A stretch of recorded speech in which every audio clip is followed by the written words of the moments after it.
Assalamualaikum warahmatullahi wabarakatuh. Selamat datang di video pembelajaran akuntansi oleh Konita Sabrina. Kali ini kita akan membahas mengenai persamaan dasar akuntansi. Seperti apa penjelasannya? Mari simak video berikut ini. Persamaan dasar akuntansi dapat dijelaskan dengan rumus harta sama dengan hutang ditambah dengan modal. Dalam bahasa Inggris disebut sebagai aset sama dengan liability ditambah equity. Harta atau aset. Harta atau aset adalah kekayaan yang dimiliki perusahaan baik berwujud maupun tidak berwujud. Aset dapat dibedakan menjadi dua, yaitu aset lancar atau current assets dan aset tidak lancar atau non-current assets. Aset lancar adalah aset yang berusia kurang dari 1 tahun. Aset tidak lancar dibagi menjadi 3, yaitu aset tetap, aset tidak berwujud, dan investasi jangka panjang. Aset tetap adalah aset yang berjangka panjang atau biasanya bersifat permanen. Aset tidak berwujud adalah aset yang tidak memiliki wujud namun memiliki nilai yang bisa ditukarkan.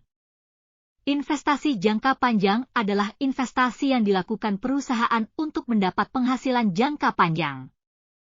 Berikut ini adalah contoh dari aset atau harta. Kas, piutang, peralatan, perlengkapan, mesin dan kendaraan termasuk ke dalam aset lancar. Tanah dan gedung termasuk ke dalam aset tetap, goodwill termasuk ke dalam aset tidak berwujud, dan obligasi termasuk ke dalam investasi jangka panjang. Hutang atau liability. Hutang atau liability merupakan kewajiban perusahaan kepada pihak lain yang harus dilunasi sebelum jatuh tempo.